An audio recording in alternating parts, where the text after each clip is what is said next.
Name a more iconic duo. I'll wait.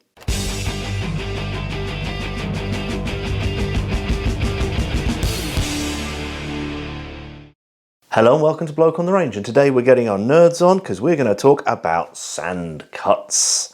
What exactly are sand cuts? Everybody talks about them as some kind of magic thing, and we're going to have a little discussion about what they are, what they supposedly do, and then have a look at maybe whether they do actually pass the Ronseal test and do what they say on the tin. Now, we have the opportunity here that we have the two classic firearms with sand cuts. We have an L1A1, where the carrier has those sort of crisscross grooves and something on the rails, which I'll show you in a minute, and the Sterling has spiral cuts on the bolt. And we're lucky that I came back from Finland. I still haven't cleaned this. This L1A1 is still covered in moon dust from Finnish Brutality 2023, so we'll see how much of that actually got inside. We were grubbing around in the dirt quite a lot. And then this Sterling Mk.4 SMG, blocked at semi, I've just shot a pistol caliber carbine classic match with a cut-off date of 1960, and for the third year in a row I won, yay! So this is full of powder gunk, and powder gunk behaves just like sand or dust, because 9mm powder does not burn very well and leaves, well, you can see it there, there's loads and loads and loads of cack. So what I think we're going to do is start with the L1A1. Just quick overview here. This is just a bog standard late plastic furniture L1A1 with a DS Arms direct ACOG mount rail on it with the primary arms 3x microprism. And what you find with these mounts, I've had several of these, several different mounts, they leave a bit of a gap at the back on the receiver. On an L1A1, I suspect that there's a slight tolerance in length difference with a metric with a DS FAL, and that is all ingrained moon dust. So what we need to do with the camera in front of me, I will just check it's clear. We pull back that lever, and this is a nice tight L1A1. This is not some sloppy one, it's a factory refurb. Need to give it a bit of persuasion there. And then put that aside, and we can go for the zoom.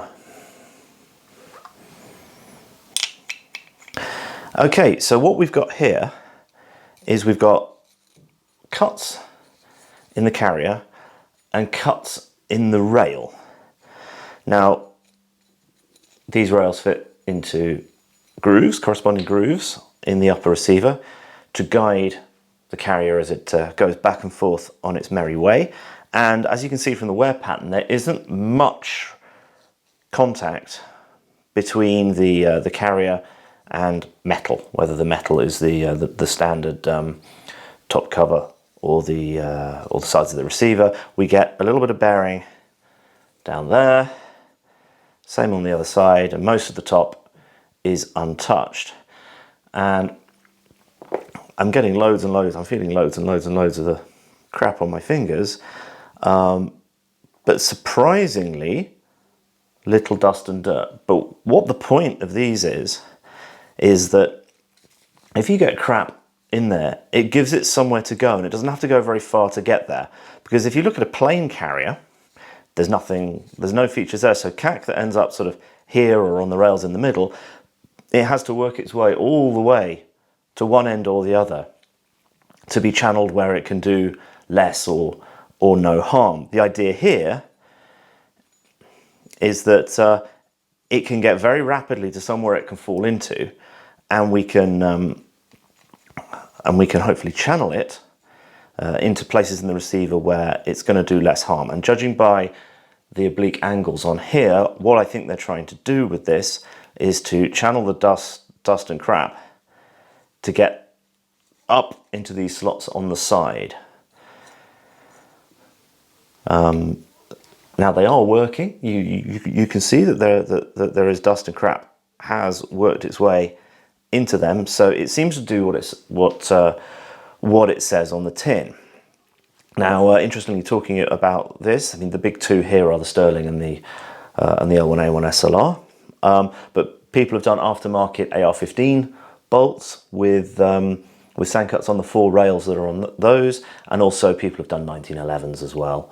There's probably others. Does it work? I mean, in the in-range mud tests, where, well, the FALs always choke completely on them, once it's full, it's full, and it's not going to do anything. But until it's full, if it's just getting crap in it progressively over time, I think it's entirely plausible that they do actually have a positive effect, simply because if you've got the crap building up sort of between the flanges and the insides of the grooves on the receiver, it's going to be putting an awful lot of friction on there that you don't want. Whereas if you can get it all down into these holes, it's not being squeezed between the flange and the inside of the grooves, and it's going to result in less friction. And if you want to have a little look at what a FAL with possibly too much friction and definitely undergassed looks at, here's a bit of footage of Jordan shooting one of Ian's, as in Forgotten Weapons Ian's, FALs at Finnish Brutality 2023.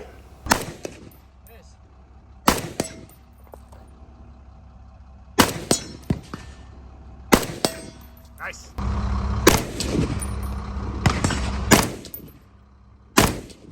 High right.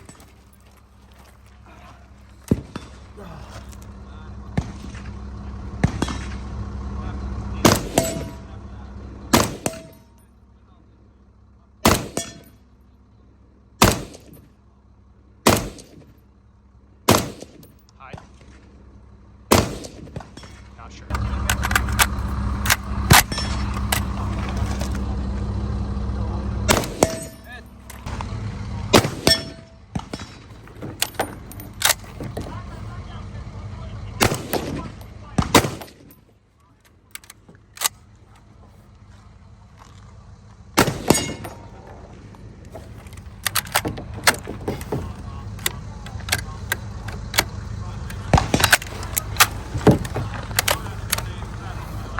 Not a matter.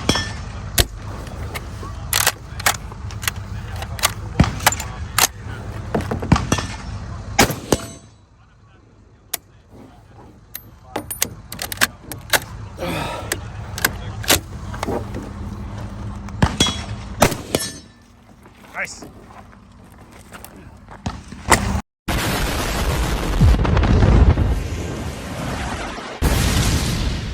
Now, I had no trouble in the rifle relating to dust and dirt, despite it clearly getting a good sort of sprinkling of the stuff. I mean, certainly I can feel not very much has actually got on the inside. That's all feeling pretty slick. I mean, there's no dust cover on a FAL. It's effectively the bolt carrier acting as a dust cover, but there's a fair amount of crap on the outside here. Nasty. So moving on to the Sterling now, do not ask me to strip one of these on camera. What you can see, this is the first time I've taken the bolt out, what you can see is that effectively the bearing surfaces between the bolt carrier and the receiver are cut on a spiral, which if we compare with a Sten bolt, they're cut straight. So they're just cylindrical surfaces, easy to machine, rough surface in the middle. And these actually do the same thing, but just not as efficiently.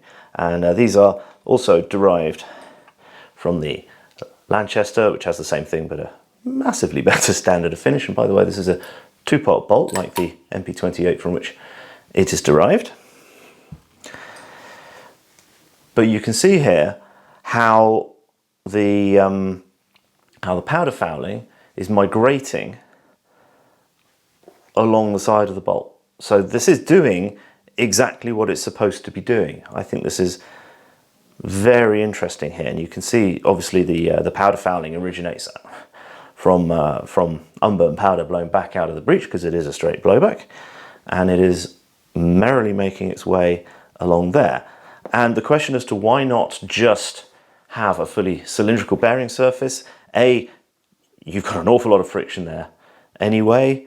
B, you've got to finish the whole thing to a high standard. I mean, the Sterling is all finished to a high standard, although the bearing surfaces are smoother. They have been polished. But that is doing what it says on the tin. So again, plausibly, unless they get absolutely choked, it is giving all the cack somewhere to go. And I think on the Sterling here, because they are open at the front, unlike the Sten, where you've got the bearing surface is right up to the front of the bolt, you're making it easier for the cack to migrate along the bolt from the front, because you haven't got this sort of ring of relatively close fit. Relatively, Sten, relatively close fit. I mean, yeah, in Sten terms. But it's got somewhere it can go, and it can move along there. Possibly it's also, there's a bit of residual gas pressure possibly helping there. But anyway, I think that's been a bit of a tour de force. So anyway, I would love to be able to do a test, a sort of sand and dust test, where I put this thing to the test, and with the L1A1 I could literally put a metric FAL carrier in it without the sand cuts, and then we could see if there was in fact any sort of substantial difference. I don't have the facilities to do that. Maybe one day I will. That would be kind of cool to do. So let's see if in the next decade or so I manage to get somewhere where I can do that. So yeah, hope that was at least vaguely interesting. Thanks so much for watching. Thanks to all who support the channel on Patreon or Player or by any other means, and please like and subscribe, etc. And see you again sometime. Bye.